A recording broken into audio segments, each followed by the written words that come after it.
Então, boa tarde a todos e todas que nos acompanham nessa tarde. Bem-vindos e bem-vindas à segunda palestra do ciclo de atualização de direito constitucional, Direitos Humanos em Foco. A palestra de hoje vamos colar aqui, a palestra de hoje é novas tecnologias e proteção de dados sensíveis. Para isso, nós temos o prazer de receber a professora Thaisa Chioquet, que é doutora em Direito, com um período de estudos doutorais na Université Paris I e Flaxo, na Argentina, pós-doutorado em Direito na Universidade Autônoma de Madrid, Espanha, professora visitante da Université Paris X e advogada. Ela também é coordenadora da Clínica de Direitos Humanos da Universidade Federal do Paraná. Tem experiência na área de direitos humanos e novos direitos, com ênfase em bioética. Concentra as suas pesquisas em clínicas de direitos humanos, direito civil e constitucional e direitos da personalidade, biodireito, ética na pesquisa, além de marcadores sociais de vulnerabilidade, gênero, raça, étnica, geracional, geográfica e etc. Os temas de hoje, então, vão abordar novas tecnologias e proteção de dados sensíveis, proteção de dados no Brasil e no mundo, Lei Geral de Proteção de Dados e conceitos básicos e dados sensíveis. Em especial, o caso dos bancos de perfis genéticos e outros. Damos muitíssimas boas-vindas, então, para a Thaisa, que é para minha amiga querida, que aceitou o nosso convite de uma maneira tão gentil, e nós estamos muito felizes de te receber aqui hoje. Thaisa, nós vamos, então, abrir a palavra para o teu tempo de fala, que nós já havíamos combinado, e depois a gente faz um pequeno debate com perguntas, tá bem? Muito bem-vinda, obrigada e boa tarde. Vamos lá, pessoal, estão me ouvindo bem? Tá bom, então, assim, primeiro queria... muito feliz em ver tanta gente aqui, quer dizer, alguns a gente só vê os nomes, mas muito feliz mesmo, fiquei muito contente, muito honrada, na verdade, com o convite feito pela Magali, então parabenizar a Magali e toda a equipe que tem organizado, né, esse evento aí que acontece em vários momentos, registrar aqui a minha admiração pelo trabalho da Magali e especialmente pelo cuidado na organização desse evento. Assim, já há muito tempo veio o convite, quando a gente é convidado para fazer algum evento, é muito interessante perceber esse trabalho cuidadoso, eu diria primoroso, para que, enfim, né, esse evento ocorresse da melhor maneira. Então, agradecer o convite novamente e registrar os meus parabéns pela organização. A nossa conversa de hoje, então, vai ser justamente o tema sugerido. Primeiro, também, outra coisa que eu queria dizer, apesar de não estar no Rio Grande do Sul, mas é muito bom saber que acho que a maioria das pessoas que estão aqui, né, são sediadas no Rio Grande do Sul, então fico bem contente. Os vínculos também com a Magali é do período que eu morei no Rio Grande do Sul, então fico bem contente em poder dialogar um pouco mais aí com o povo dessa terra, que é sempre tão acolhedor. O tema, então, que eu sugeri, né, que me foi solicitado, na verdade, é pensar a proteção de dados pessoais sensíveis, né, talvez uma das leis mais comentadas ultimamente é a Lei Geral de Proteção de Dados, que inaugura, digamos assim, um momento legislativo muito importante no nosso país, que carecia de uma normativa desse porte, dessa natureza, né, com esses temas. Então, não é à toa que o impacto dela foi imenso, né, se a gente for avaliar.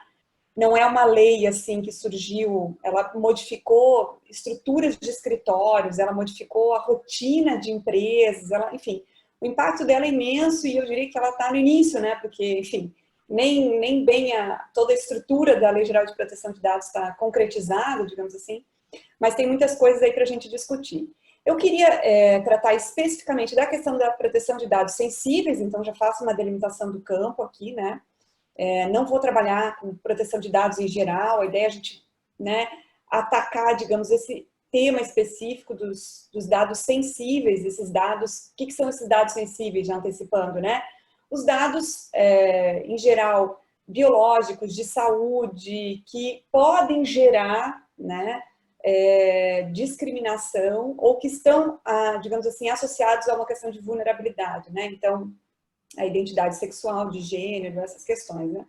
Também pode, e outras a gente vai, enfim, analisar. Então, e a partir desse recorte, desse objeto, perceber alguns casos específicos, e aqui eu gostaria de falar com vocês sobre os biobancos e os bancos de DNA, né? Então, a gente trabalharia especificamente com dados genéticos. Se tem um dado sensível, que eu acho que é ultra sensível ou hipersensível, são os dados genéticos, né? Dentro desses dados sensíveis, dados pessoais sensíveis.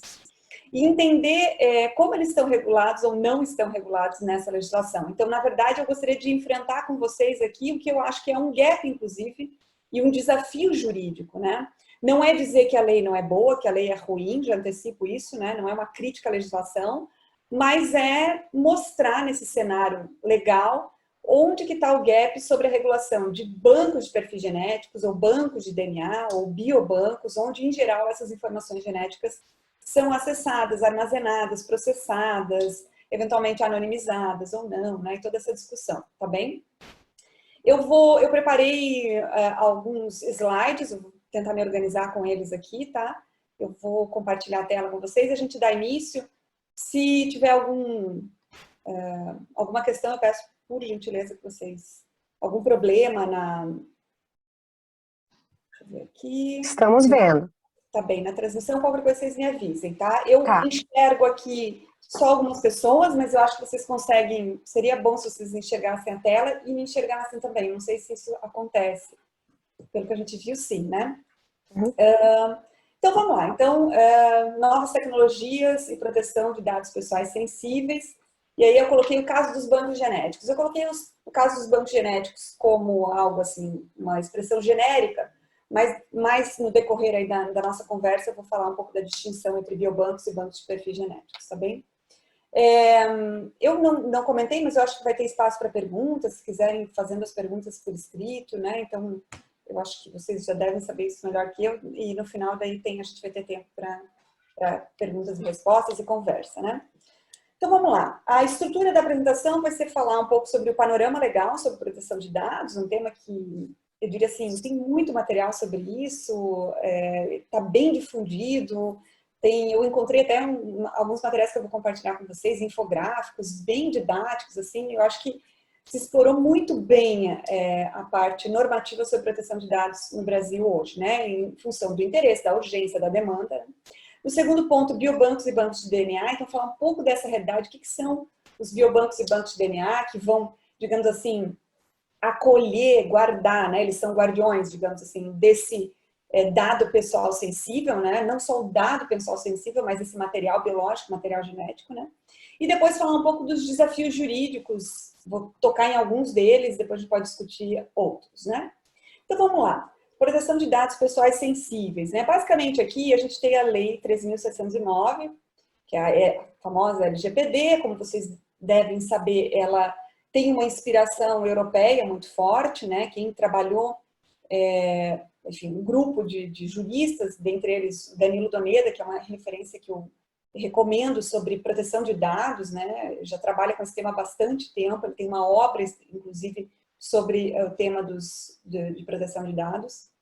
Mas, enfim, essas pessoas que, né, elaboraram a legislação se inspiraram na legislação europeia, né, da União Europeia. Então, isso é importante, porque tem diferenças, mas traz um marco muito pontual, muito específico, sobre de onde vem essa norma, né, de onde vem essa referência, essa inspiração. A Lei Geral de Proteção de Dados, aqui eu me utilizo de um infográfico que eu achei bem didático, assim, né? Ela, basicamente, ela fala aí, ela mostra, né? As espécies de dados que estão albergadas pela legislação, né? Então, a gente vai ter o dado pessoal, que é o, digamos assim, mais básico, mais comum, né? Que a gente tem. Então, assim, qualquer dado, informação que identifique uma pessoa, né? E ali vocês têm alguns exemplos, né? CPF, título de eleitor, RG, nome, entre outros. E dados indiretos, né? Hábitos de consumo, profissão, sexo, que é aqueles que, em geral, a gente vai falar sobre, vai discutir isso, vai abordar quando se trata de mineração de dados, né? Que eu consigo, a teoria mosaico, né? Quando eu consigo unir informações que aparentemente não são relevantes mas essas informações, né, quando cruzadas, elas me trazem, elas se tornam um dado pessoal, eu consigo identificar a pessoa, aquilo pode até, eventualmente, se caracterizar como um dado pessoal sensível, a depender, né, das informações que eu consigo minerar, que eu consigo mapear, né, garimpar ali. Então, são informações bem importantes. O dado pessoal sensível, é isso que eu gostaria que vocês olhassem com mais atenção, onde tem aquela digital ali, né? É um dado de origem racial, ali exemplos, né? Étnica, de saúde, da vida sexual, um dado genético, de biometria, né? Então, a diferença entre um dado biométrico e dado genético, que em geral estão associados, eu posso inclusive cruzar dados genéticos e biométricos, mas eles são diferentes.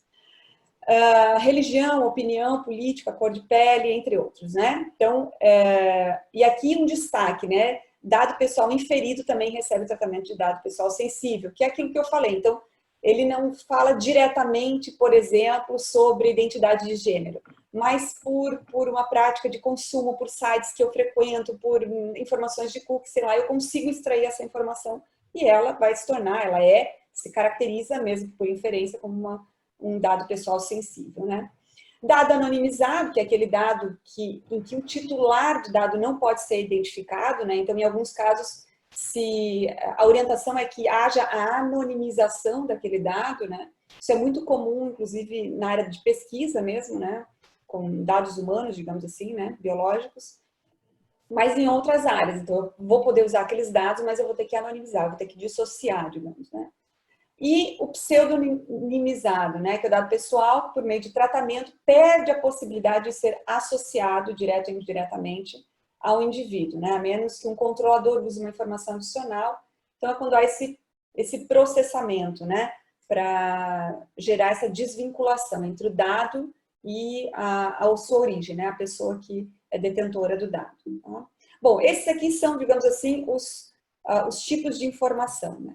O segundo dado importante que eu gostaria que vocês, né, enfim, gostaria de chamar a atenção para isso é sobre a aplicação da LGPD, né? Então, ela tem uma aplicação bastante ampla em todo o território nacional, pessoa jurídica, né, pessoa natural, mas ela traz lá no artigo 4º, no parágrafo 1º da LGPD, algumas exceções de aplicação, tá? E eu vou bem direto ao ponto, porque é isso que eu gostaria de chamar a atenção de vocês. Eu vou trabalhar com outros aspectos da legislação, mas eu gostaria de chamar a atenção especificamente nesse aspecto, né?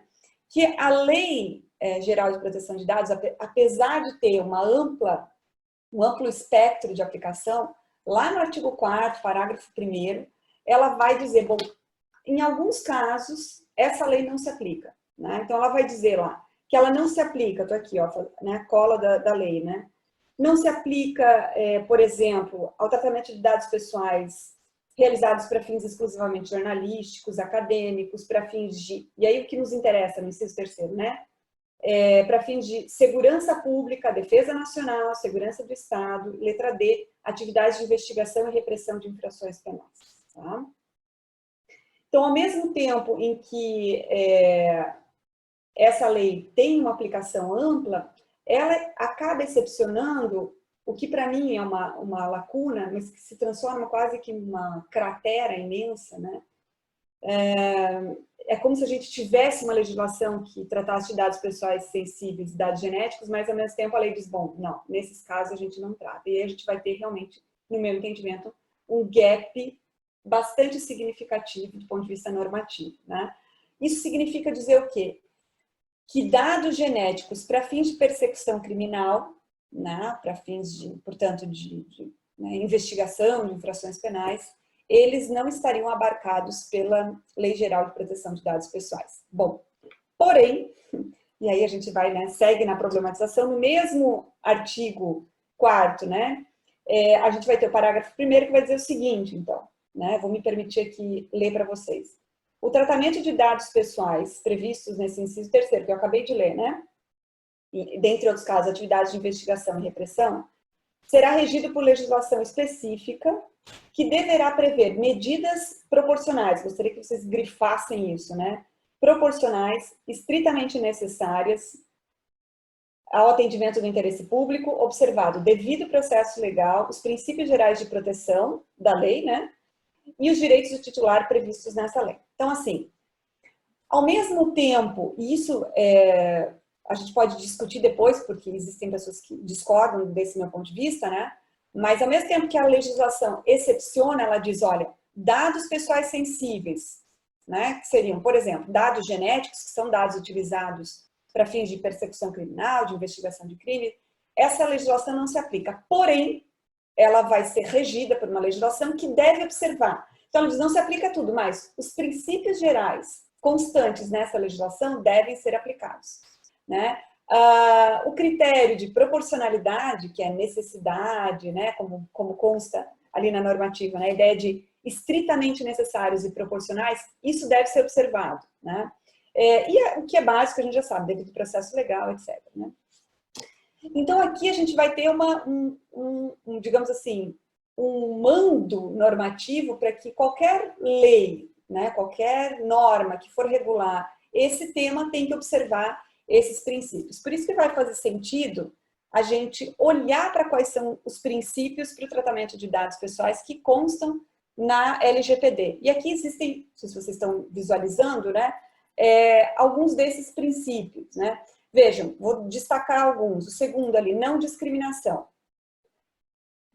E aqui a gente vai avançar um pouco, mas obviamente que todos vocês vão concordar, imagino, né, com o fato de que no tratamento de dados pessoais sensíveis, né, por princípio constitucional, por decorrência, né, não deve haver discriminação. Mas o que a gente vai ver é que no final das contas, ainda que indiretamente, o uso e tratamento desses dados pode sim gerar processos de estigmatização e discriminação. Transparência, né, que também é um outro princípio aparentemente evidente, mas ele é muito difícil de ser colocado em prática, principalmente num país como o nosso, que não tem uma cultura de transparência, né, especialmente nas esferas governamentais. É muito difícil a gente acessar, às vezes, os documentos, saber como é que se dá os processos de aprovação, ter acesso a esses dados, ter o que os franceses chamam, né, eu gosto sempre de citar, o droit de destination, o direito de seguir os dados, né? A gente não está falando em privacidade ou sigilo de dados apenas, né? A gente está falando em controle desses dados, né? A gente sabe que sigilo é algo quase que utópico, né? E não é o caso, muitas vezes, não se trata de sigilo de dados, mas de controle desses dados, de ter acesso, de eu poder acessar esses dados, de eu poder corrigir, de eu poder saber o que está sendo feito com eles, de eu poder, eventualmente, retirar o meu consentimento quando possível para que esses dados saiam de determinado banco, né? Então, assim, esses dados de transparência, eles são extremamente importantes, é o que gera confiabilidade, né, em termos de governança desses dados, mas que, eu diria, a gente tem poucos instrumentos ainda no país para fazer esse tipo de controle. Segurança, né, uso de medidas técnicas e administrativas, uma política de prevenção para evitar danos aos titulares, né, que condutas eu estou adotando para que não haja um uso inadequado, para que não haja um abuso né, no manuseio desses dados, para que não haja um enviesamento no tratamento desses dados, né? Uma série de questões que eu estou fazendo formação para quem vai trabalhar com esses dados. Que tipo de formação? Eu estou trabalhando com gerenciamento de erros, né? Quem é que pode tratar, né, ou acessar de forma errônea, incorreta, inadequada? Eu não estou nem falando aqui de má fé, né, de modo ilícito propriamente, né, mas com falta de cuidado mesmo, né? A questão da finalidade, então sempre pensar, né, a ideia de proporcionalidade que a lei apresenta como quase que um fundamento, né, normativo, traz muito essa perspectiva, né, de que o acesso a esses dados, eles têm que ter uma finalidade precisa, específica, legítima, explícita, né?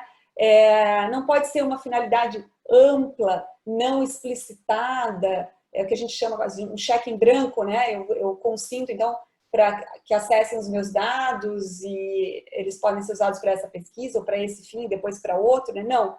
Então, a ideia de finalidade muito relacionada à estrita necessidade, que vai fazer aquela composição, né, do critério de proporcionalidade, né? Então, finalidade, adequação e necessidade, né? Então, isso são dados importantes para a gente levar em conta no momento do tratamento de dados. Um último aspecto que eu gostaria de destacar em relação à Lei Geral de Proteção de Dados é que qualquer tipo de produto ou serviço oriundo do acesso, do tratamento, do armazenamento desses dados, né, do manuseio desses dados, ele deveria, em princípio, né, observar o que a gente chama de privacy by design, ou seja, a preocupação com questões de privacidade desde o início, né, da criação daquele instrumento. Então, se a gente for pensar um banco para fins de pesquisa, ou um banco para fins clínicos, médicos, ou um banco, não sei se vocês sabem, mas hoje a gente tem no país 8 bancos para fins de pesquisa sobre Covid, né? Que foram criados muito recentemente, num processo mais ágil, digamos assim, de aprovação, e a gente tem lá uma série de dados sendo utilizados para fins de pesquisa, né?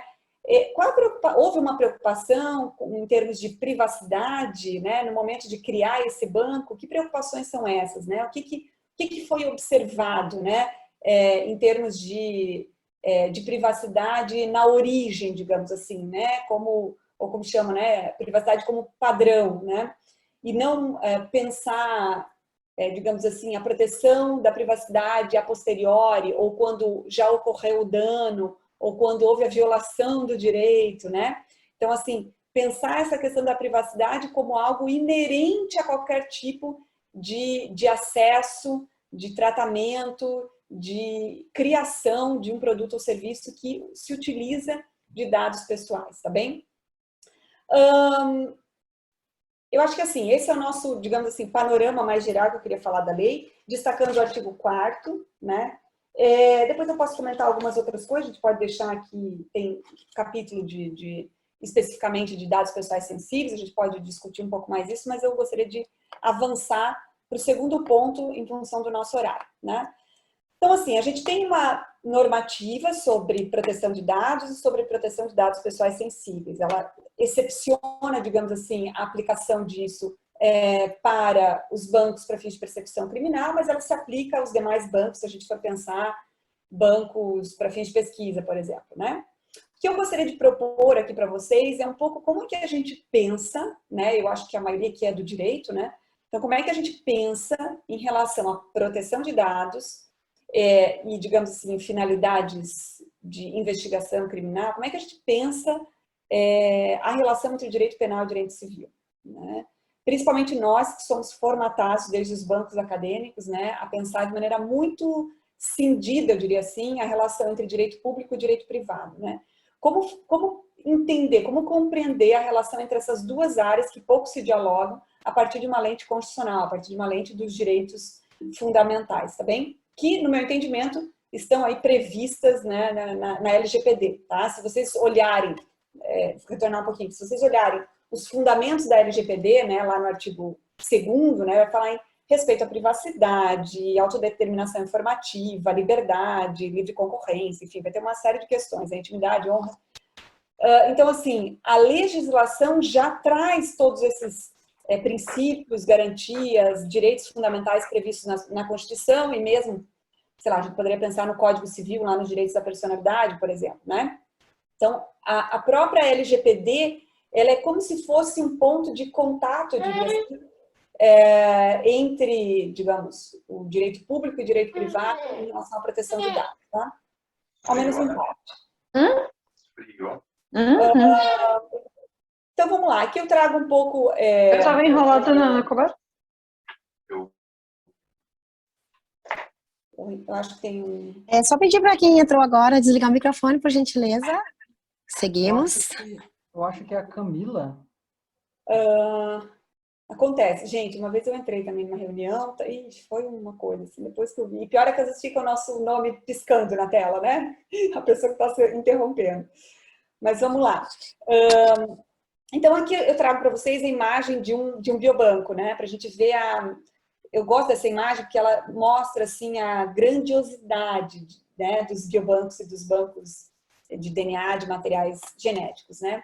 E aqui eu vou trazer algumas notícias para provocá-los um pouco, assim, né? Inclusive a Maga, que eu sei que acho que vai se interessar sobre esse tema aqui. Então, novo projeto terá catálogo de material genético de crianças com câncer no Distrito Federal, né? Então, veja aqui, a gente está se referindo aqui à possibilidade de coletar material genético. Desse material genético, obviamente, eu vou extrair informações genéticas para fins de pesquisa e de tratamento médico, né? Então, não há dúvidas aqui do interesse clínico, médico, né, em se utilizar os biobancos para realizar pesquisa, para buscar novos tratamentos ou diagnósticos, né? Se a gente for pensar, por exemplo, em câncer de mama, a partir de pesquisas genéticas e de testes genéticos que a gente consegue fazer diagnóstico, né? Em casos específicos de câncer, a gente consegue ter condutas, digamos assim, clínicas decisivas, por exemplo, para se realizar mastectomia bilateral ou não, para retirada de mama. Então, isso vai impactar diretamente, de maneira muito eficaz, no tratamento, prognóstico e na qualidade de vida das pessoas, né? Então, aqui a gente tem um exemplo disso, né?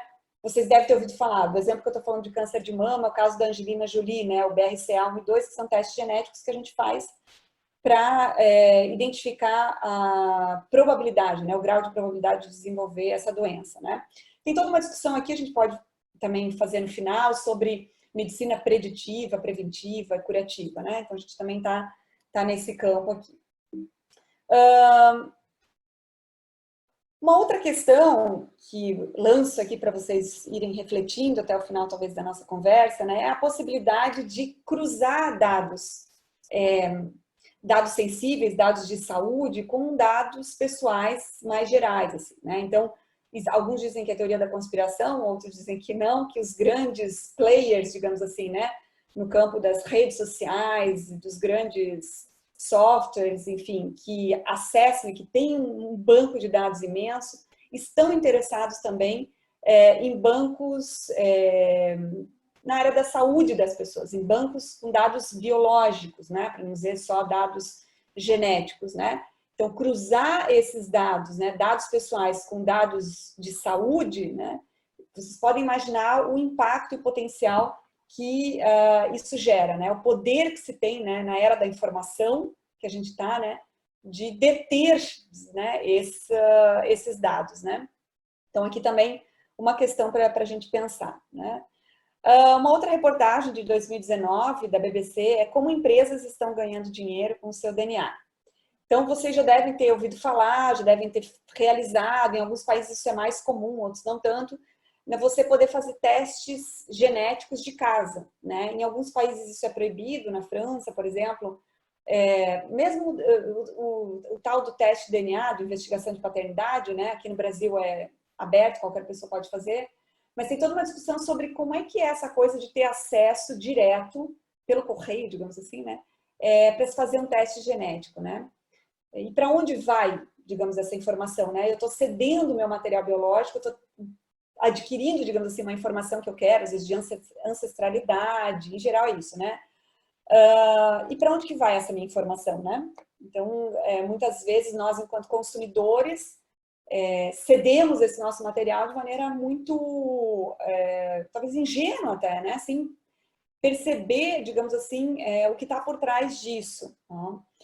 No mesmo sentido, não só para, por exemplo, fazer um teste genético de casa para fins de ancestralidade, mas fazer testes genéticos para, enfim, eu fui mãe, me tornei mãe recentemente, né, no período da gestação, por questões etárias, né, foi sugerido fazer um teste genético, né, um painel genético, né, mapear os genes, né, do feto para tentar identificar se teria e qual a probabilidade de desenvolver determinadas doenças.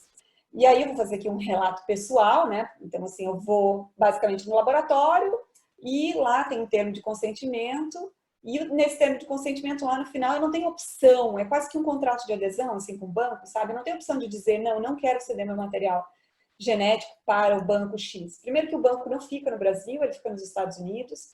Segundo, não diz nada sobre o que vai ser feito com o meu material biológico, que basicamente é o meu DNA. E terceiro, eu não tenho outra opção, né? Então, ou eu preciso fazer esse teste, digamos, né? Então, ou eu faço teste ou eu não faço.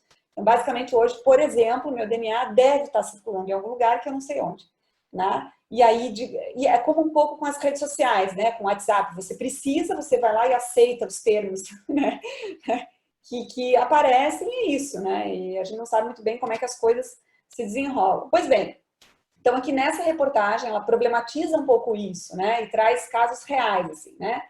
Se você já enviou amostras de DNA para fazer testes, né, o exame de saúde, é provável que seus dados genéticos sejam compartilhados com terceiros para pesquisas médicas ou até mesmo solucionar crimes.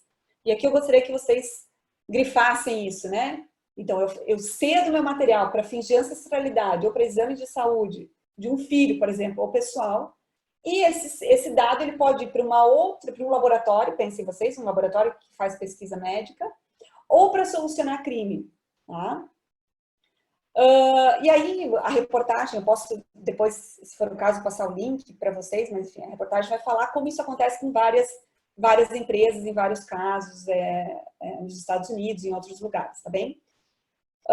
Tem alguns textos também que vão explorar situações, por exemplo, não em que empresas cedem para outras empresas ou laboratórios, mas que o governo que coleta essas informações cede para empresas posteriormente, tá? Isso gerou uma discussão em nível nacional, claro, em países menores, né? Isso não aconteceu em países com grande extensão territorial, mas gerou uma discussão inclusive em termos de confiabilidade desses bancos, e muitas pessoas passaram a pedir a retirada do material, do DNA, desses bancos por receio em relação ao que eles vão fazer.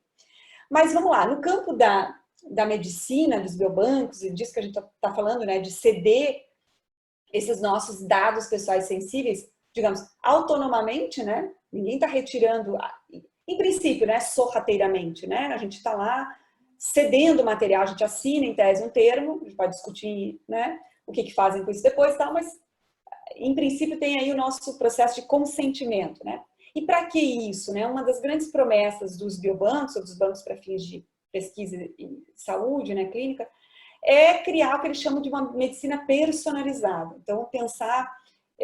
hoje a gente não tem isso, né, muito menos em larga escala, né?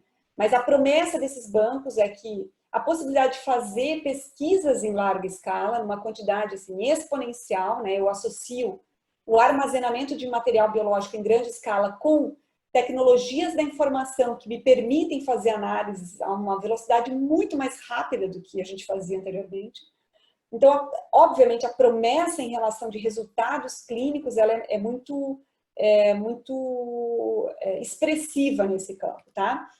E uma delas é essa. Outra coisa, voltando um pouco, que se fala aqui, talvez se vocês forem se inteirar, quem já está transitando nesse campo, né? As chamadas pesquisas translacionais, que eles chamam, né? Que justamente os biobancos, eles estariam aí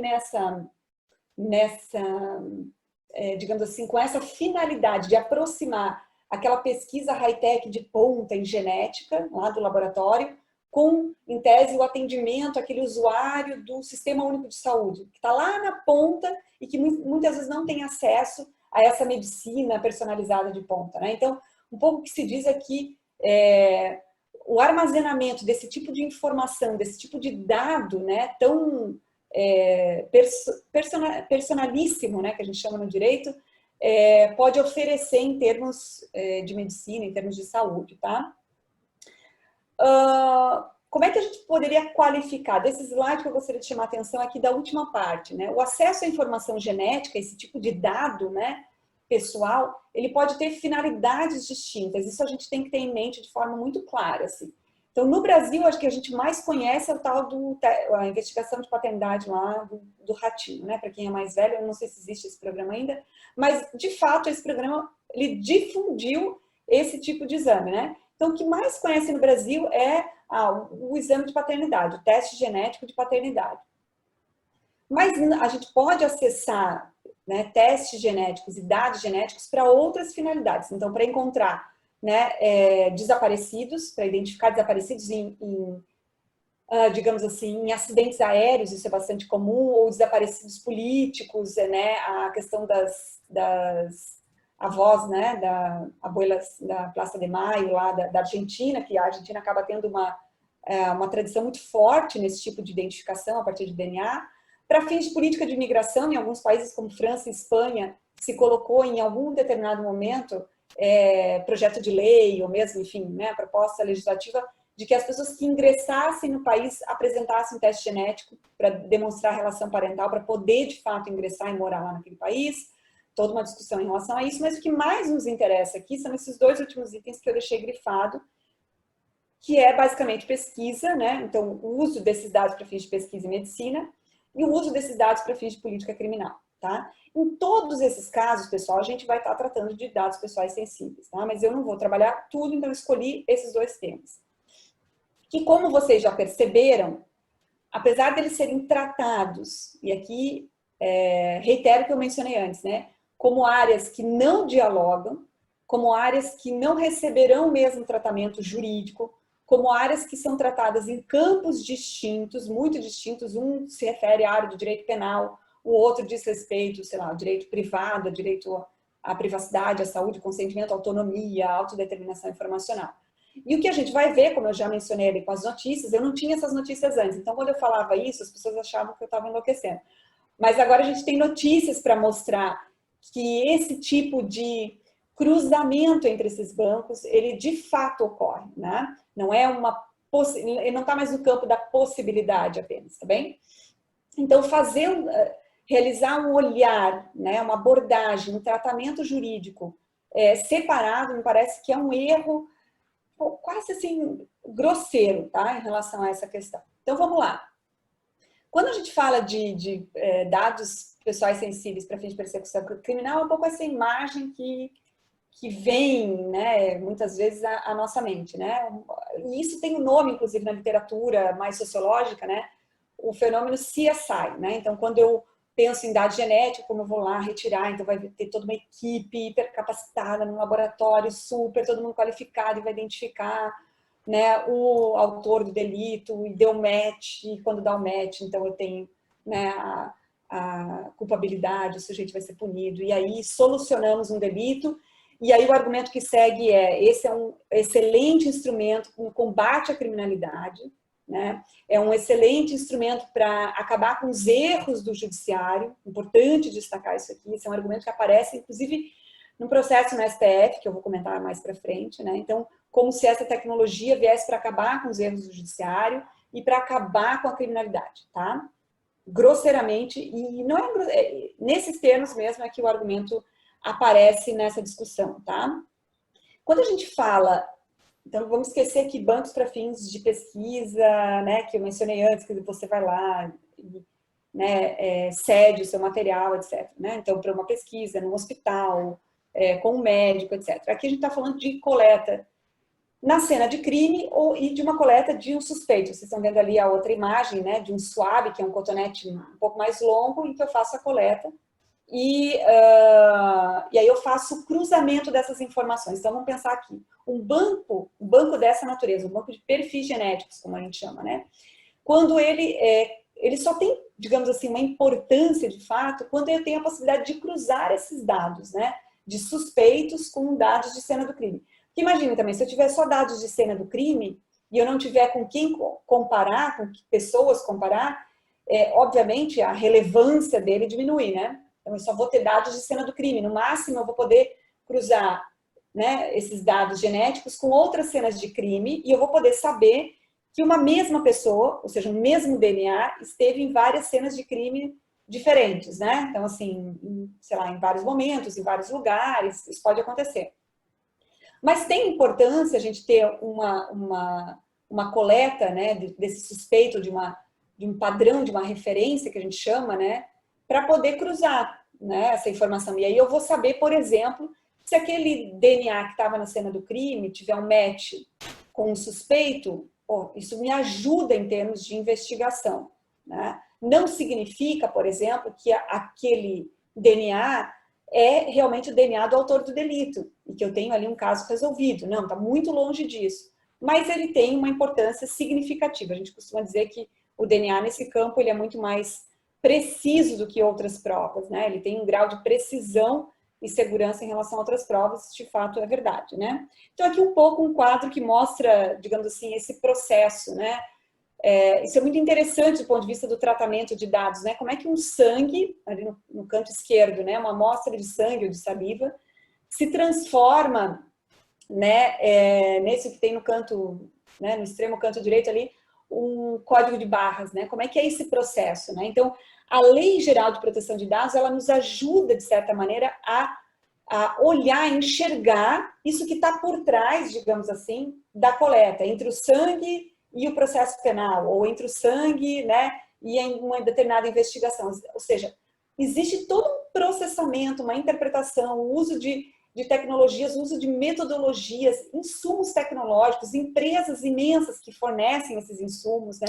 Pessoas que têm que ser mais ou menos, né, formadas e gabaritadas para fazer esse tipo de análise, laudos que vão, né, tratar em termos de probabilidade, se aquele DNA, né, confere, coincide, eu tenho o tal do match com o DNA da cena do crime, etc. Tá bem? Então a gente tem todo um processo. E isso é importante que a gente leve em consideração, porque senão corre-se o risco da gente fazer uma associação, eu diria, também empobrecida ou ingênua ou parcial, né, de que o sangue atesta 100%, né, a existência ou né, o reconhecimento da autoria daquele delito. E longe disso, tá? Então, vou dar um exemplo bem claro, entre eu coletar o material da cena do crime e mesmo de um suspeito, vamos imaginar aqui num crime sexual, um estupro, tá? E dar um match, ou seja, né, a coleta daquele suspeito, né, é o mesmo material que está na cena do crime. Isso não significa que aquele sujeito de fato violentou aquela pessoa, né?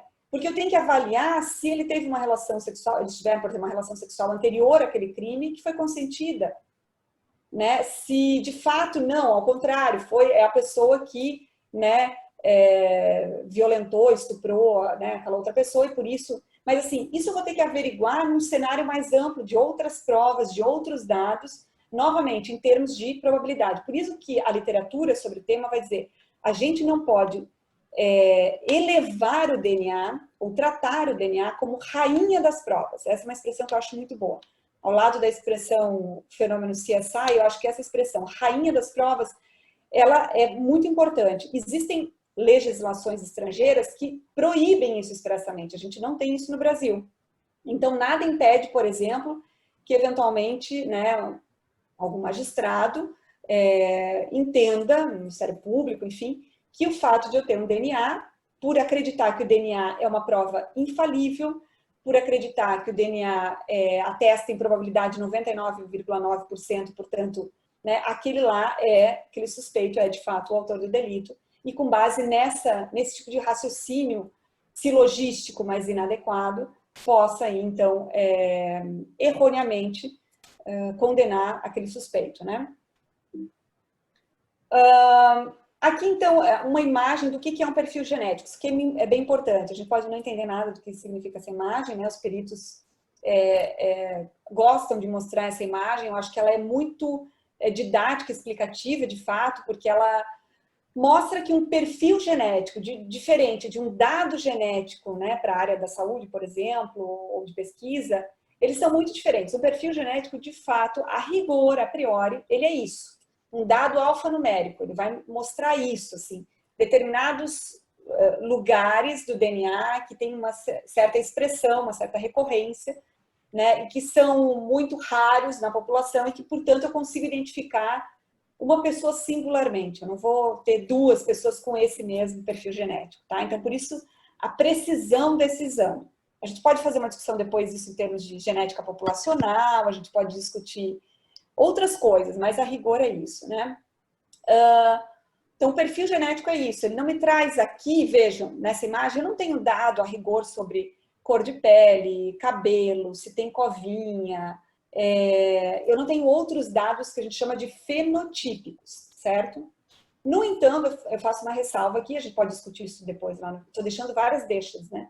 A gente pode discutir isso lá no final depois, mas a rigor o DNA não traz essas informações fenotípicas, certo? Porém, do modo como a gente tem a nossa legislação hoje, é possível, né, através de pesquisas genéticas e de outras inferências, eu ter dados, sim, de cor de cabelo, pele, olhos. Então, é possível, né, eu extrair, né, do perfil genético, desse material que eu coletei, que está armazenado, eu extraio o perfil genético, eu posso extrair outros dados que, em tese, podem me ajudar na investigação criminal, mas também podem trazer uma série de preocupações em termos de estigmatização, né, de discriminação, de quem vai ser o público-alvo desse tipo de persecução. É só a gente olhar para o nosso sistema carcerário, né? É só olhar para experiências de outros bancos, e aqui já antecipo o Banco do Reino Unido, que é o maior banco que existe hoje, o banco mais antigo, com maior tradição nesse campo, demonstrou isso, que a estigmatização dos bancos de perfis genéticos, ela não é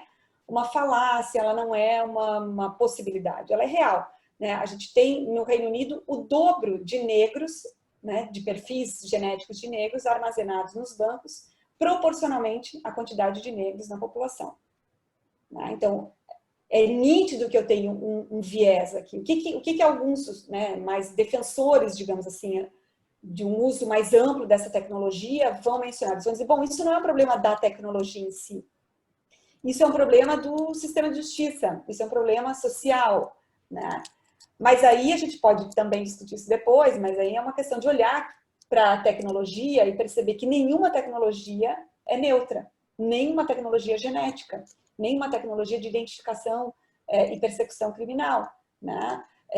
Qualquer tecnologia, ela pode ser usada para fins positivos ou fins negativos, para fins de ampliar, sei lá, justiça, acesso à saúde, mas também com fins discriminatórios, inclusive como efeitos colaterais, né? Então, eu não estou dizendo aqui que alguém que utiliza esses dados vai atuar com a finalidade de discriminar alguém, mas ela pode ter como efeitos colaterais, como a gente pode imaginar aí o caso do Reino Unido, tá bem?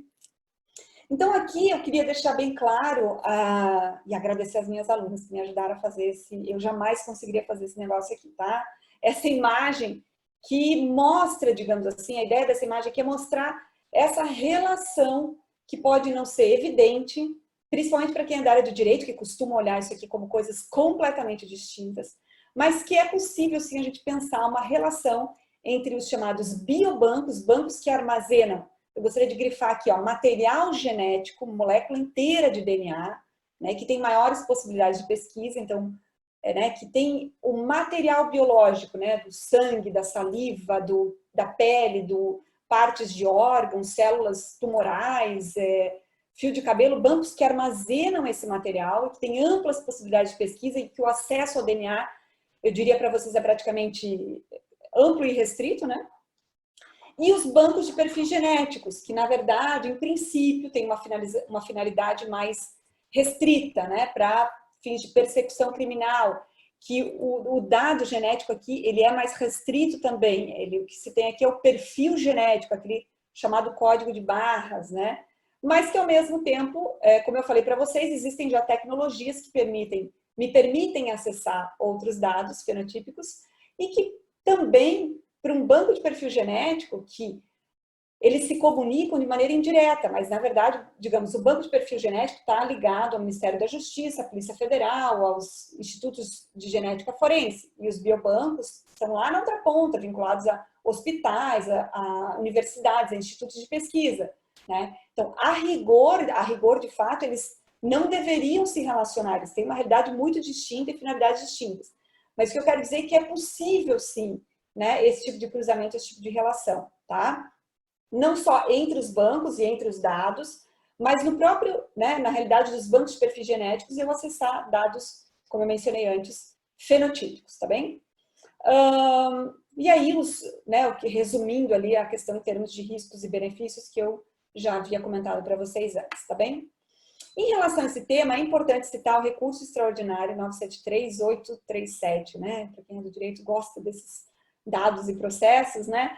Mas a gente tem um recurso extraordinário com repercussão geral reconhecida no STF, de relatoria do ministro Gilmar Mendes. A repercussão foi reconhecida em 2016. Desde então, assim, o processo está praticamente parado. Mas é interessante, isso aconteceu antes da LGPD aparecer.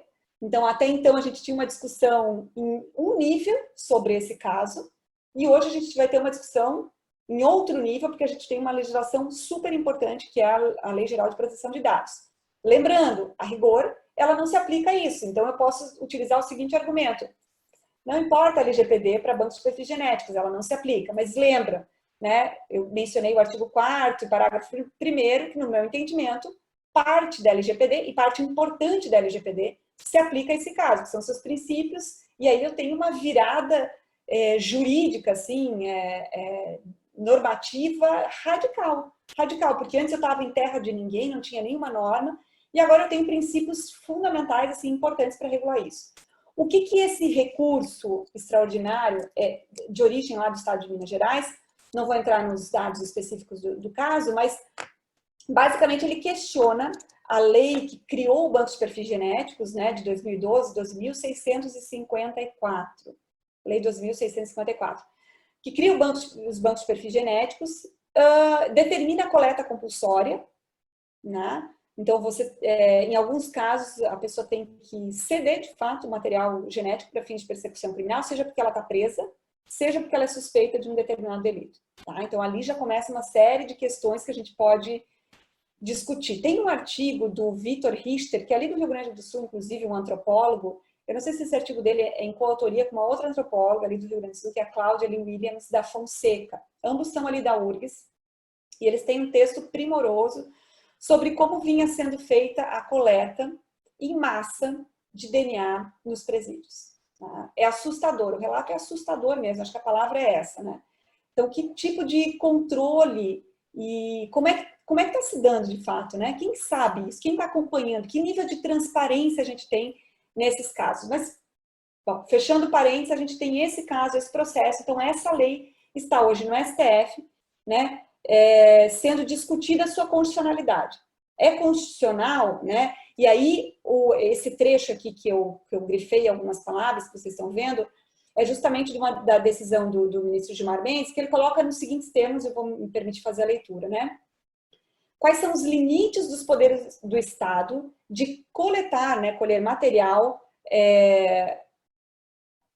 biológico de suspeitos ou condenados por crimes, que é o que determina a lei lá, né, ela tem essas opções, de traçar o respectivo perfil genético. Vejam que aqui o ministro foi bem, eu diria assim, usou a terminologia adequada, né, ele não falou em dado genético amplamente, né, perfil genético, que leia-se aquele código de barras, de armazenar os perfis em bancos de dados e de fazer uso dessas informações são objeto de discussão nos diversos sistemas jurídicos. Então, possível violação, e aí ele refere, de direitos da personalidade e da prerrogativa de não se autoincriminar. Então, é interessante que, ainda que de maneira bastante pontual, eu diria assim, tímida até, talvez, o caso já, digamos assim, sinaliza para essa discussão, tanto no campo do direito privado, dos direitos da personalidade, e eu grifaria aqui especificamente a chamada autodeterminação informacional, né? A gente tem o direito à autodeterminação e especificamente a autodeterminação informacional, que se refere às nossas informações específicas, né?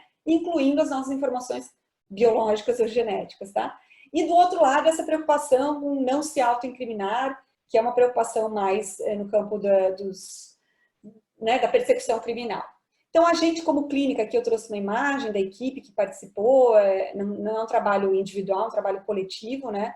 Tem outras pessoas que participaram, então a gente apresentou numa estratégia de litigância estratégica da clínica, né, lá na Universidade Federal do Paraná, com o ITS.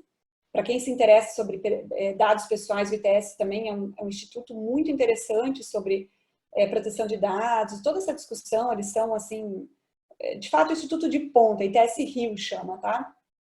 Então, junto com o ITS, a gente propôs, né, solicitou a habilitação como amigo da corte, e a gente foi habilitado, a gente apresentou, digamos assim, os nossos memoriais, a gente participou da audiência pública, então aqui tem outras pessoas que participaram, foram convocadas, enfim, participaram da audiência pública, né? O Vitor ali do Rio Grande do Sul que eu mencionei, outras pessoas do Rio, a Anitta auxiliou, também ali do Rio Grande do Sul, auxiliou na escrita da manifestação, né? Luísa Lousada lá do Rio de Janeiro também, são pessoas que estudam isso.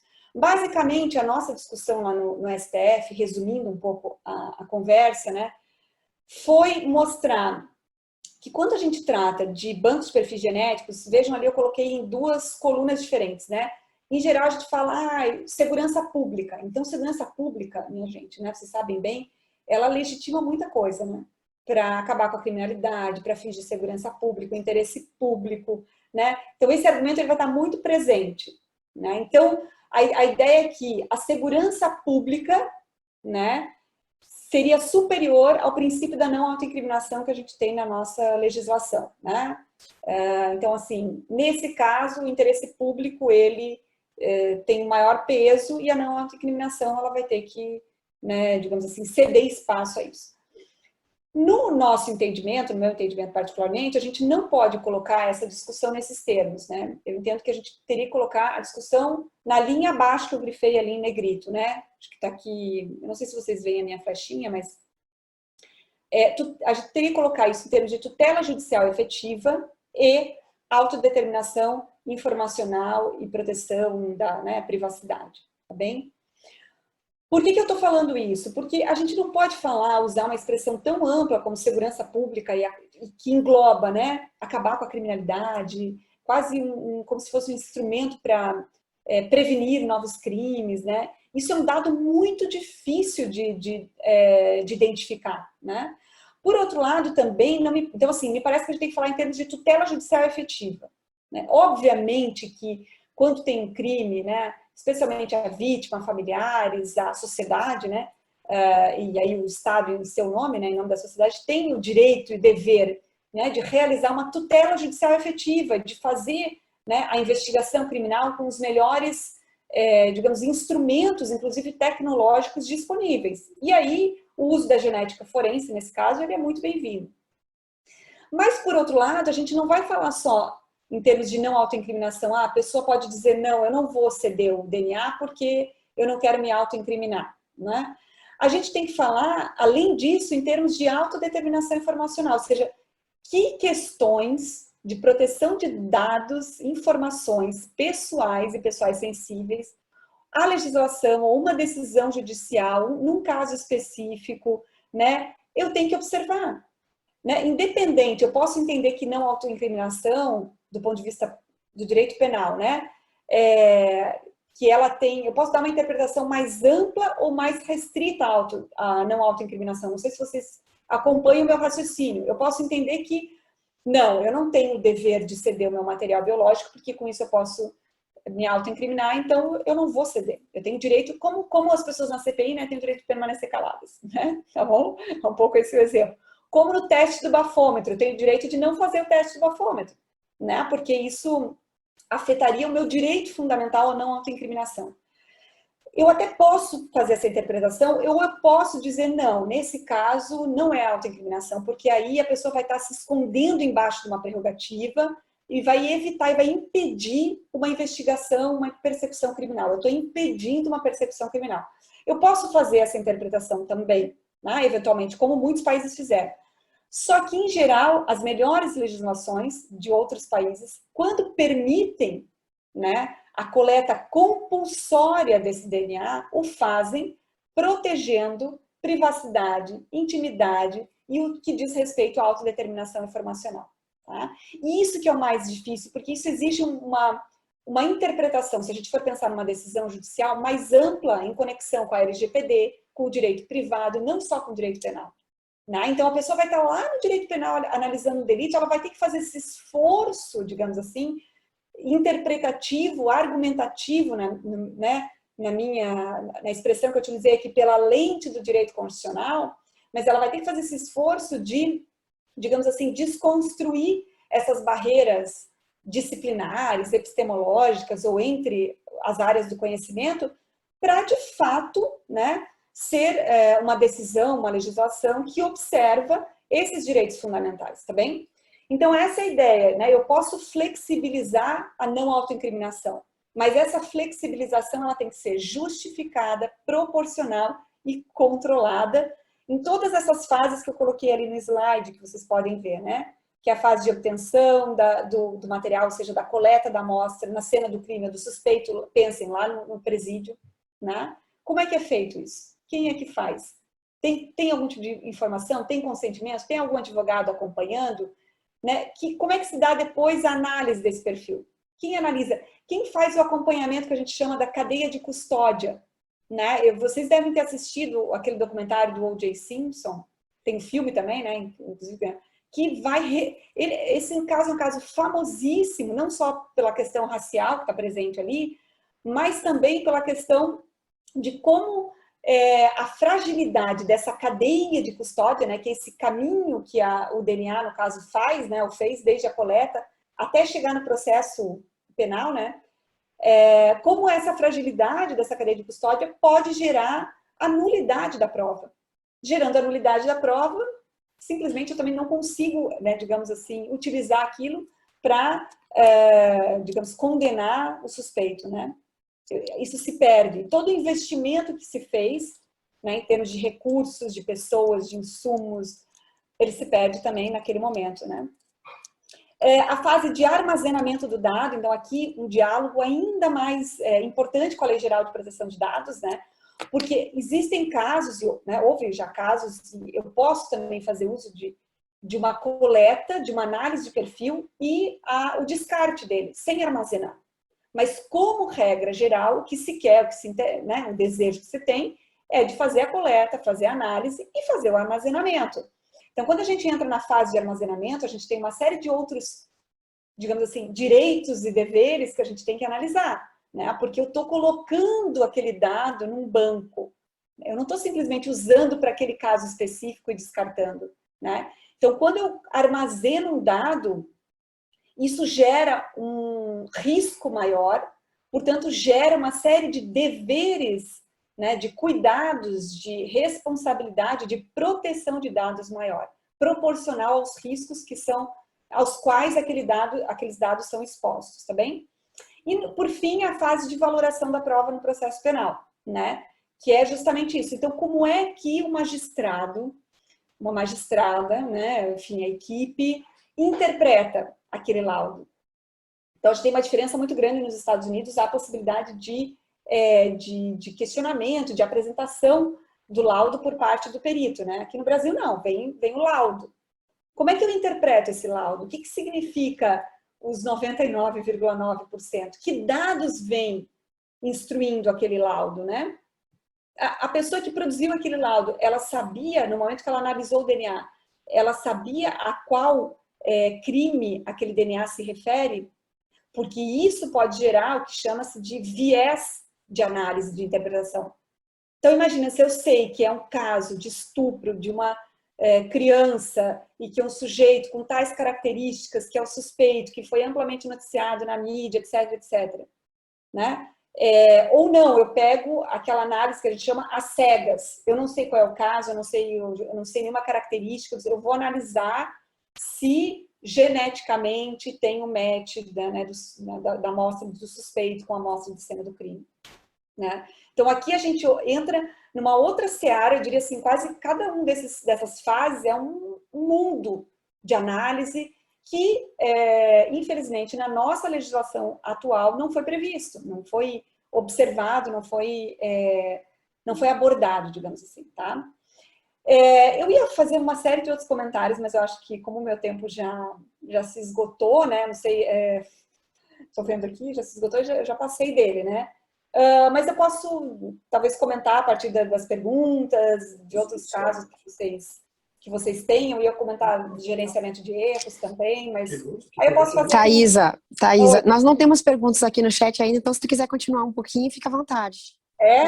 Uma pequena prorrogação para esses dois temas aí que tu trouxeste. Pode continuar. Tá bem, então tá. Se alguém, então, quiser que eu me cale, por favor, façam perguntas. Simples assim, tá? Então, vamos lá. Vou dar continuidade aqui, explorar um pouco mais. Aqui é o momento... eu tenho umas alunas super jovens que eu estou adorando trabalhar com elas, que elas falam de comunicação nas redes sociais, né? E elas me falaram, prof, às vezes a gente tem que falar de coisas mais fúteis, assim.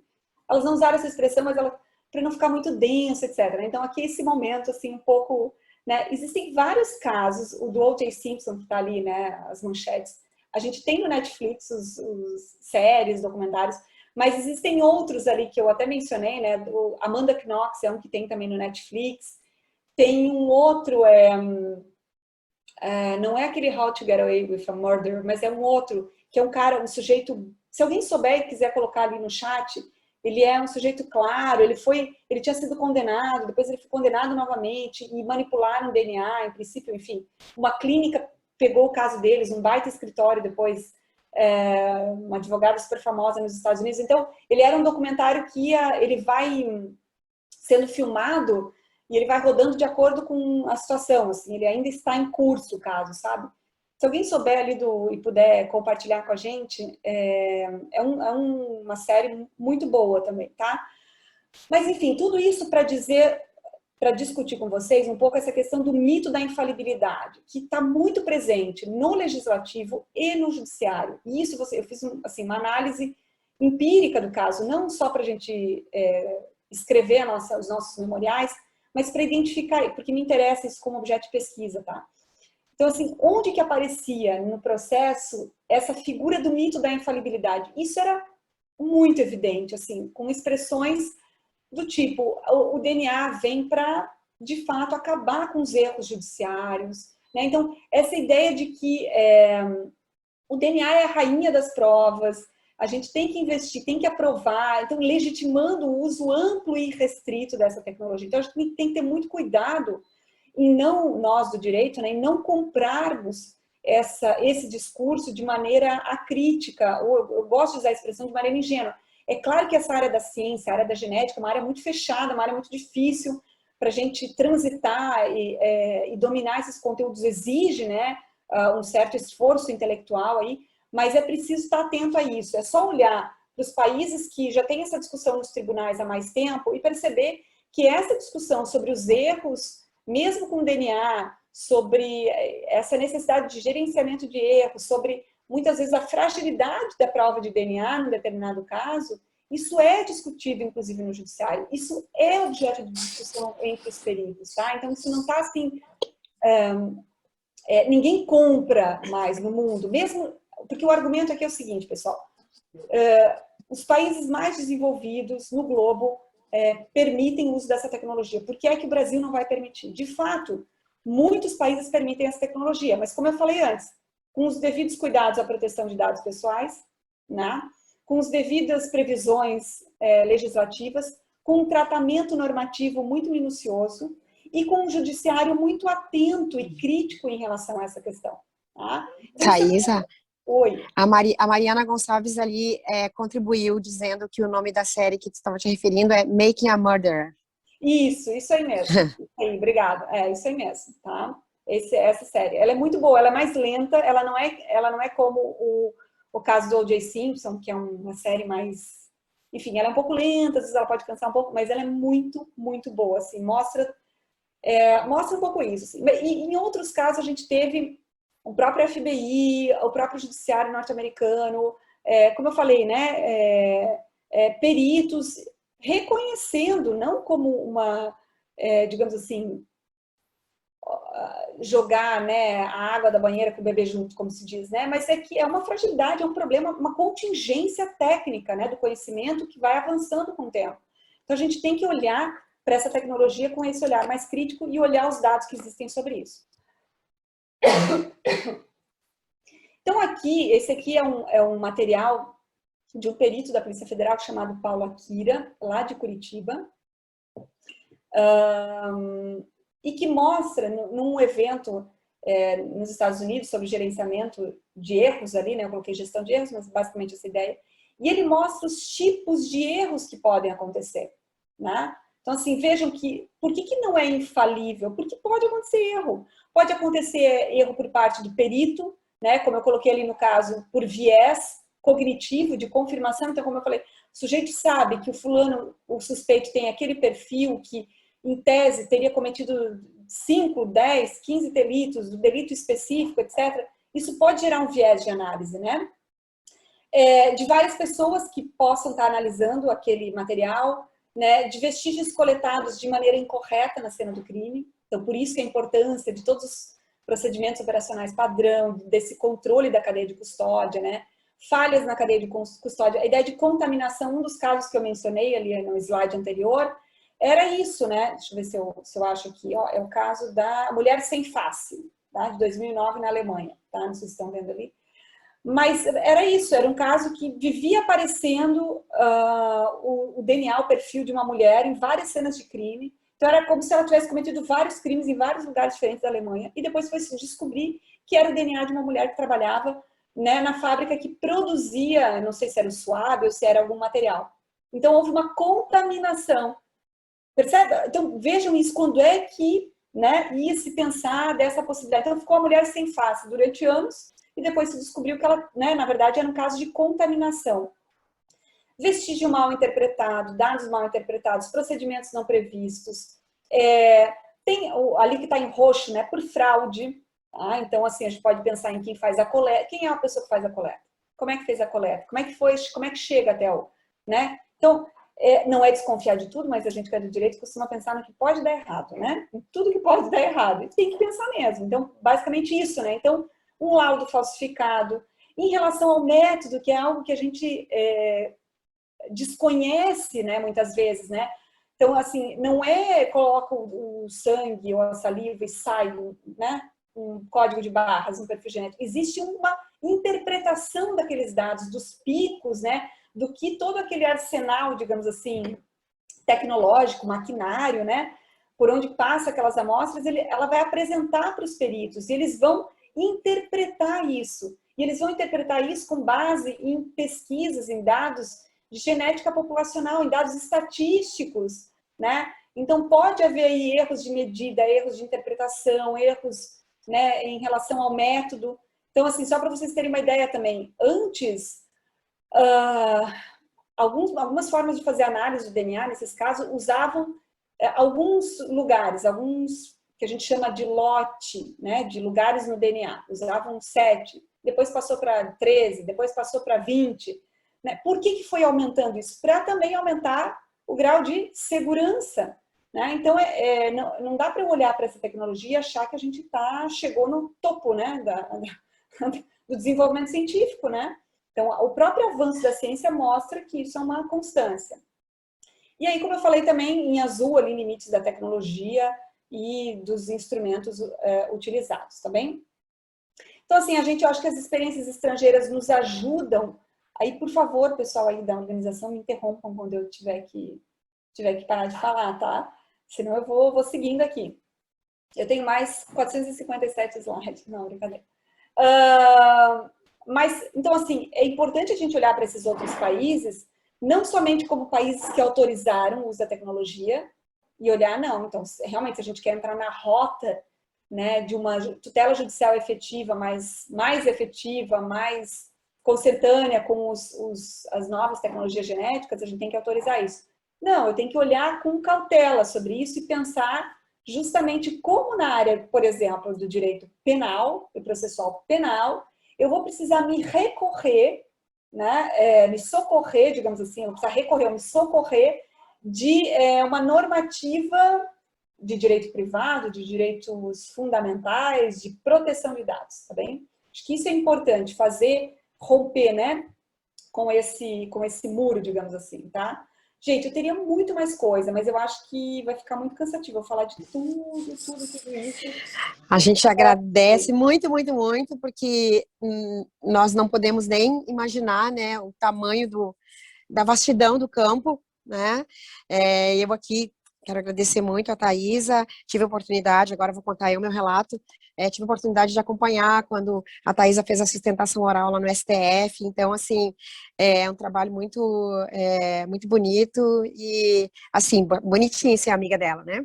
E, enfim, eu quero também trazer, os teus alunos disseram, né, Thaisa, que a gente que pode ser importante para a captação do público, a gente entrar em temas mais prosaicos, né? Então, assim, eu quero te fazer uma pergunta em relação a, assim, vou cunhar uma expressão aqui, que é esse consentimento ingênuo. Por exemplo, não vou falar de material genético, né? Mas vou falar, não sei se eu vou também escorregar um pouco do tema que tu tratas, mas enfim, se pode haver algum tipo de, se é boato, se é verdade, esse consentimento mais ingênuo, que são a construção dos avatares nas redes sociais, né, ou a leitura facial, a coleta de digitais, por exemplo, que praticamente todos os aplicativos, para quem usa smartphone, eles dão a possibilidade de coletar impressões digitais. Se esses dados também sofrem esses riscos, enfim, que, por um outro lado, né, lidam com essa questão da segurança pública, esse aparelhamento policial do Estado, né, e da violência simbólica, lá no que diria o Bourdieu, né? Mas se estamos, assim, no nosso dia a dia, sem fazer, porque, evidentemente, não tendo opção, é assim, ou faz o exame, eu dou material, ou não faz o exame, eu dou material genético, já se ficou sem escolha, né? Mas, num campo mais, assim, né, no nosso cotidiano, se nós estamos, então, expostos à entrega de dados sensíveis. Eu acho assim, isso é o mais recorrente, né? Qual é o problema disso tudo? Então, a gente faz isso, muitas vezes é isso, a gente não se dá conta, ou a gente minimiza, por desconhecer, inclusive, né? E eu diria, nem sei se a gente teria obrigação de conhecer isso, né? Porque, convenhamos, né? O acesso ao que vai ser feito, como vai ser feito, os recursos tecnológicos por trás disso. Então, assim, a gente oferece, oferta e os nossos dados cotidianamente, né?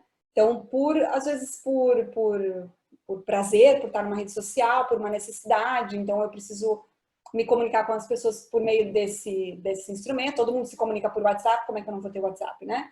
Então, é quase que isso, assim, né? Para não ser uma bolha na sociedade. O grande problema que me parece em relação a isso é a gente, digamos assim, concentrar a responsabilidade disso, né, no sujeito, numa perspectiva individual. Sabe como é que é? Assim, então, como dizer, a pessoa não cuida da sua saúde, né? A gente tem uma política de saúde, né? Mas não, o governo não faz quase nada, então as pessoas comem mal, se alimentam mal, né? E achar que aí isso impacta na saúde, porque eu vou ter pessoas obesas, sei lá, vamos pensar nos Estados Unidos, né? Eu vou ter pessoas com uma incidência maior de problemas de saúde, com câncer, porque se alimentam de, né? Então, assim, não é muito diferente, ou seja, eu não posso responsabilizar quase que exclusivamente as pessoas do ponto de vista subjetivo e individual e tirar a parcela, que eu diria muito importante, de responsabilidade do Estado na condução dessas questões. Então, de fato, cabe ao Estado fazer o controle desses, como a legislação chama, né, de controladores desses dados, né, de como se faz o acesso a esses dados, de se os termos, né, que os termos para se aceitar ou não, os termos de as políticas de privacidade, né, de todos esses de WhatsApp, das redes sociais, do que mais for, se elas estão adequadas ou não à legislação. Por isso que é tão importante, né, a Autoridade Nacional de Proteção de Dados, para, de fato, fazer o controle e a fiscalização desses dados, porque senão eu vou ter uma lei que não vai ter controle, não vai ter pouco controle e pouca fiscalização. Mas isso, eu diria assim, é mais do que recorrente. E o que me parece mais perigoso nesses termos, Magali, é justamente você cruzar, né? Até você já falou ali, dados biométricos, né? Com dados pessoais, com dados comportamentais, né? De acesso às redes. Quer dizer, a gente tem um autor que chama isso, né? As pessoas de vidro, né? A gente se tornou transparente, né? Então, de fato, se eu quiser saber, se eu realmente tiver acesso a isso, quiser saber tudo sobre você, eu vou conseguir. Eu vou saber dos seus hábitos de consumo, onde você anda, né? Porque eu vou poder percorrer os seus caminhos né, com o celular, porque em geral a gente vai ativar o dispositivo de encontrar o celular, né? Tô vendo que você está usando um iPad, né? Então, assim, né? Então, muitas vezes o sujeito ele se coloca numa situação que ele vai abrir mão disso, de maneira talvez não tão consciente, né? Assim como a política, por exemplo, de saúde nos Estados Unidos, de não permitir que as empresas de alimentos vendam a preços módicos 5 litros de refrigerante, por exemplo. Estou dando um exemplo, né? Para a gente ficar um pouco nesses... Então, é isso, eu não posso colocar essa responsabilidade única e exclusivamente nas pessoas, né, individuais. O governo, ele tem um papel importante de fiscalização, de promoção dessa cultura, né, dessa cultura de proteção de dados. Porque quando a gente olha para países como a França, né, por exemplo, que tem uma lei de proteção de dados da década de 70, né, isso mostra que é um país preocupado com essas questões, né, em que provavelmente a sociedade, o legislativo, o próprio judiciário já olha, né, para essas questões há mais tempo. E que ela foi fortalecida, oxigenada com a normativa da União Europeia, né? Agora, talvez, eu diria, a gente não tem uma cultura de proteção de dados, né? E isso não se desenvolve assim, eu diria quase que autonomamente, assim, intuitivamente, sabe, espontaneamente. É preciso uma política, né, de proteção. Tá bem, obrigada. Nós temos algumas perguntas aqui. Antes de passá-las para ti, Thaís, eu vou avisar, então, para quem está presente, que não fez o registro de presença e avaliação do evento, que o faça, porque nós tivemos quase 100 presenças e só tem 50 registros, então não vamos perder a oportunidade de avaliar o evento e de registrar a presença. Então, vamos passar aqui para algumas perguntas. O Arthur Menezes diz: boa tarde, professora, gostei bastante da sua comparação com a análise de dados manipulados por empresas de tecnologia. E por isso eu faço a seguinte pergunta. Na Europa, é possível solicitar às grandes empresas de tecnologia que enviem para um titular todos os dados que foram armazenados por ela. Em 2011, o ativista Max Schrems pediu ao Facebook que enviasse todas as informações que foram armazenadas pela empresa, que somou mais de 1.200 páginas. Minha pergunta é se isso seria possível no caso de perfis genéticos, seja aqui ou no exterior. Se não for possível, isso seria interessante na perspectiva do titular? Excelente pergunta. Assim, a gente poderia fazer uma discussão só sobre isso, né? Basicamente, o que a gente está falando, que é um pilar, digamos assim, muito caro, a Lei Geral de Proteção de Dados, que é a questão do acesso. Acho que, assim, ponto de partida, né? De novo, é pensar a questão dos dados, da proteção de dados, não em termos de sigilo absoluto, mas em termos de controle. Então, a pergunta que o Arthur está fazendo vai nessa linha. Como é que eu, um sujeito lá, que não sou nada, né, no meio de um Estado que detém uma potência, de uma estrutura imensa, né, seja de estrutura física, estrutura de bancos de armazenamento de dados, uma estrutura de pessoal, enfim. Como é que esse sujeito lá, quase que, né, minúsculo, vai poder acessar esses dados, né? Então, pensem vocês, vamos supor que vocês sejam super favoráveis ao uso de dados de perfis genéticos para fins de persecução criminal ou para outra coisa. Não, tem que coletar e era isso. Imaginem se fosse o dado de vocês. Minimamente uma curiosidade de saber o que estão fazendo com meus dados. Aí quando a gente recebe, né, ou vê essas notícias, né, de que esses dados circulam, de que esses dados são comercializados, de que esses dados podem ser explorados para fins de pesquisas que vão render, eventualmente, né, medicamentos, patentes, etc., né? A gente vai começar a se perguntar, bom, o que estão fazendo com os meus dados? E aí, uma das coisas que a lei prevê é a possibilidade de acesso aos dados, né? E a rigor, eu vou dizer assim, bom, no Brasil eu não poderia dar para o Arthur uma resposta legal, porque a gente, como eu falei, a gente tem um vácuo normativo. A lei 12.654, que é a lei que cria o banco de perfis genéticos, não trata disso de maneira precisa, como deveria tratar. Quando se pode ter acesso, quem pode ter acesso, a quem vai se dirigir, caso não tenha resposta, o que acontece, sabe assim, o processo, né? Isso não tem. A nossa lei, ela tem alguns poucos artigos, 5 artigos, tá?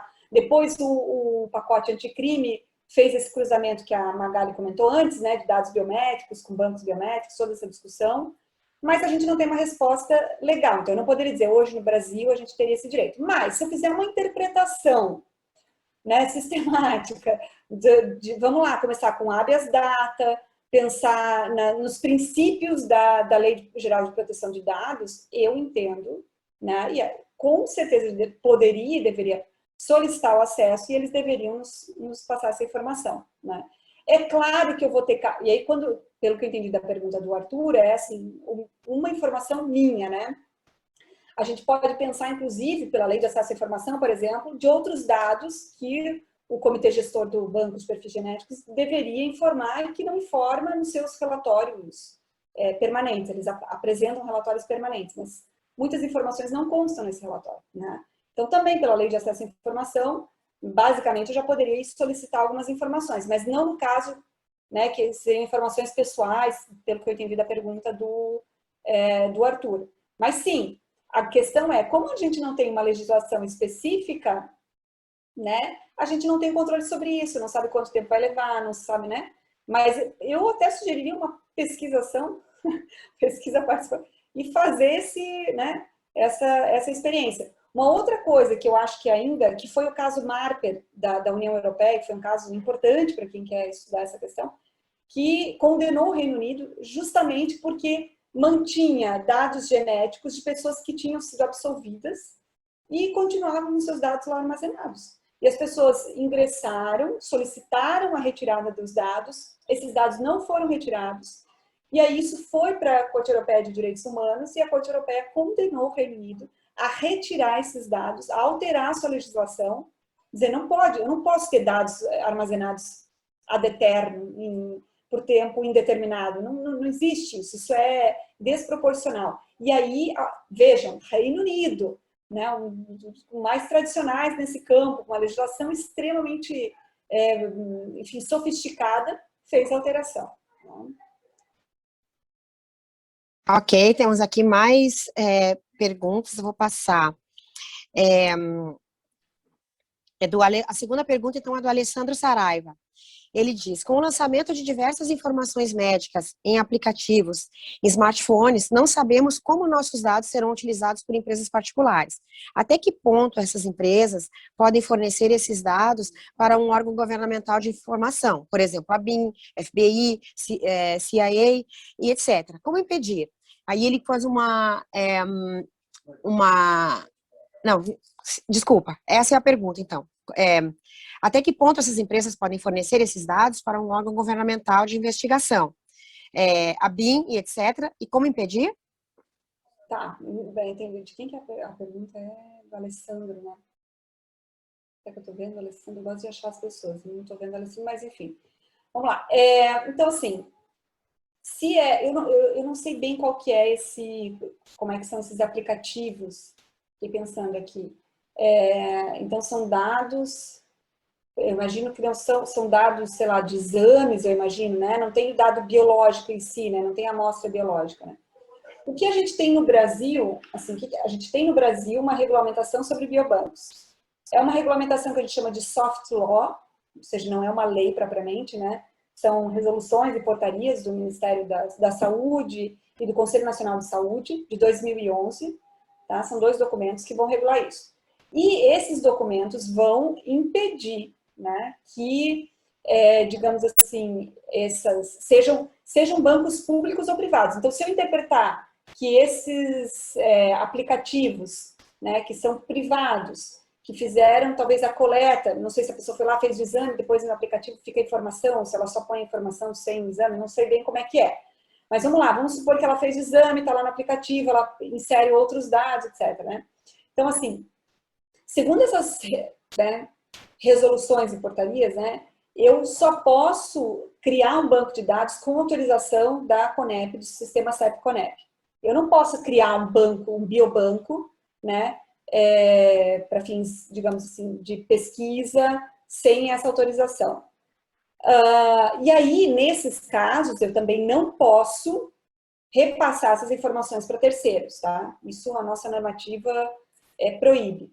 O que ela coloca em termos de consentimento? Ela diz o seguinte, se eu vou utilizar para outros fins, vamos pensar aqui para uma outra pesquisa, para uma outra finalidade, eu obrigatoriamente teria que pedir o consentimento informado, novamente. Então, a pessoa vai ter que ficar ciente, eu vou ter que dizer, olha, fulano, João, assim, ó, você tem os seus dados aqui e a gente vai usar eles para outra pesquisa. Você está de acordo?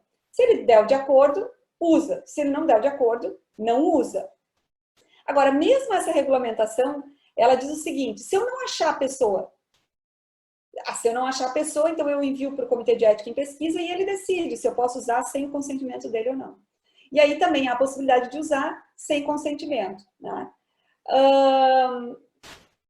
Ainda, né, avançando um pouco mais, é possível que essas empresas forneçam? Então vamos ignorar o campo do dever ser, né, com certeza, especialmente se essa empresa for notificada por um órgão, uma autoridade pública, dizendo que isso é para fins de investigação, né, conforme consta lá no artigo 4º, parágrafo 1º da Lei Geral de Proteção de Dados, dizendo que nesses casos não se aplica a Lei Geral de Proteção de Dados, certamente essa empresa vai fornecer esses dados. Assim, eu acho muito difícil que ela não forneça, né?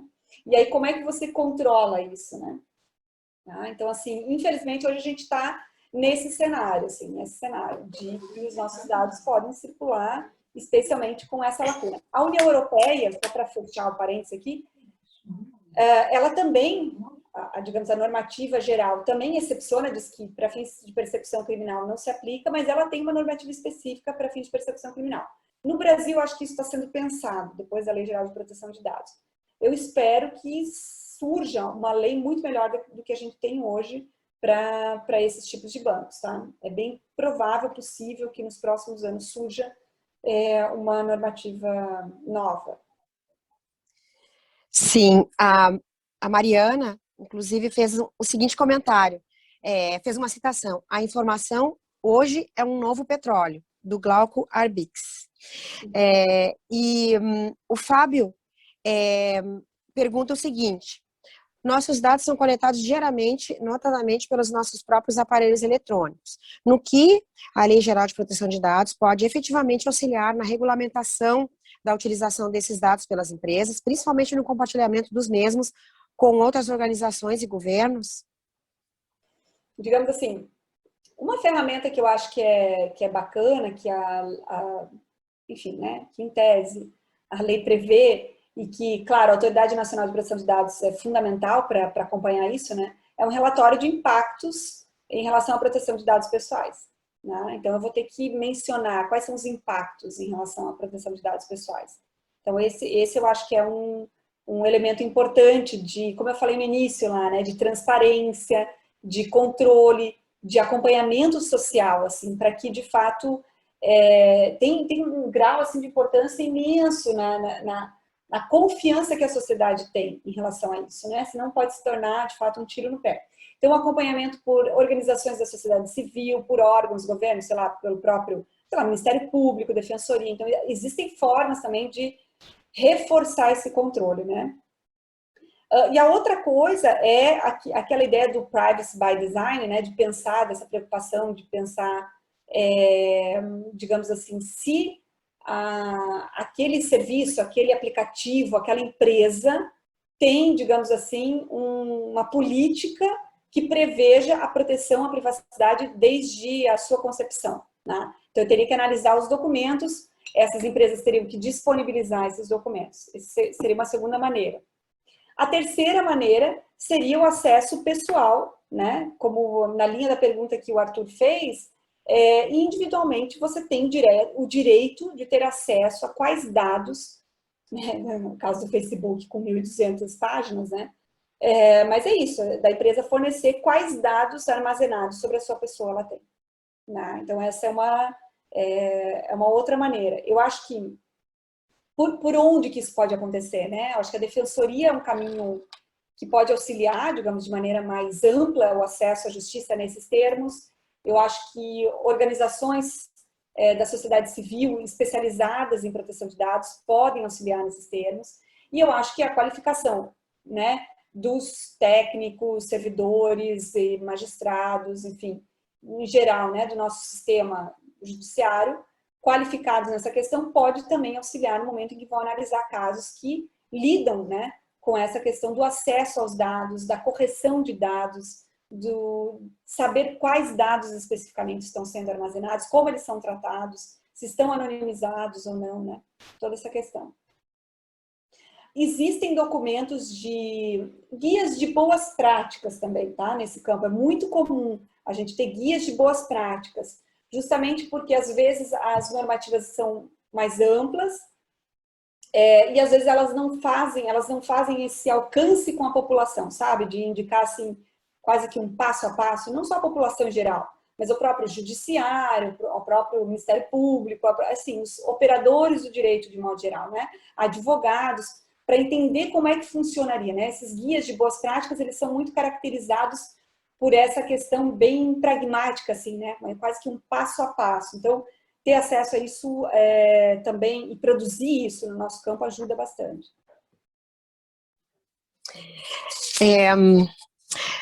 Bem, Thaisa, nós não temos mais perguntas por enquanto, então nós vamos aqui agradecer muitíssimo a tua presença, né? O Grupo de Direitos Humanos, Equidade de Gênero, Raça e Diversidade agradece muito, então, a tua gentil participação, que, como tu bem disseste, está sendo negociada há muitos meses, né? Então, assim, agradecemos muito, porque era realmente muito cara para nós a tua presença aqui.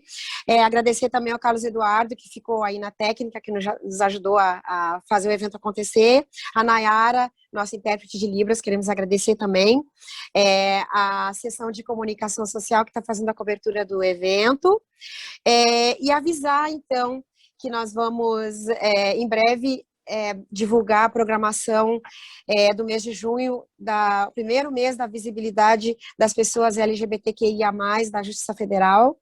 E o ciclo de Direitos Humanos volta em junho, e eu te devolvo para as tuas palavras finais, então, Thaisa. Bom, eu espero ter suscitado o interesse, né, nesse tema. O que eu falei aqui, basicamente, está tudo lá nos memoriais que a gente apresentou na STF, vocês podem acessar pelo site da STF, tem algumas publicações sobre isso, para quem também se interessar. Mas, na verdade, assim, agradecer imensamente o convite. Eu acho que eu nunca participei de um evento com tantas pessoas presentes. Acho que isso é muito legal. Nossa, é muito legal saber que a gente está falando com várias pessoas. E fico à disposição do grupo, e, enfim, para ceder material, informações, o que for. E espero que, num futuro breve, a gente possa cruzar os caminhos, né? Pessoalmente, e talvez fazer trocas em outros espaços, né? Obrigada mais uma vez, Maga, e toda a equipe. Muito obrigada. Já que tu falou aí no material, alguém perguntou se tu disponibilizaria o material da palestra, daí é só passar que a gente dá um jeito de disponibilizar. O vídeo daqui a alguns dias vai estar já no YouTube da Justiça Federal, para quem quiser assistir ou repassar, viu? Obrigada, agradecemos muito a presença de todos e todas. O ciclo volta em agosto, e o grupo vai continuar divulgando a programação. Obrigada, boa noite a todos.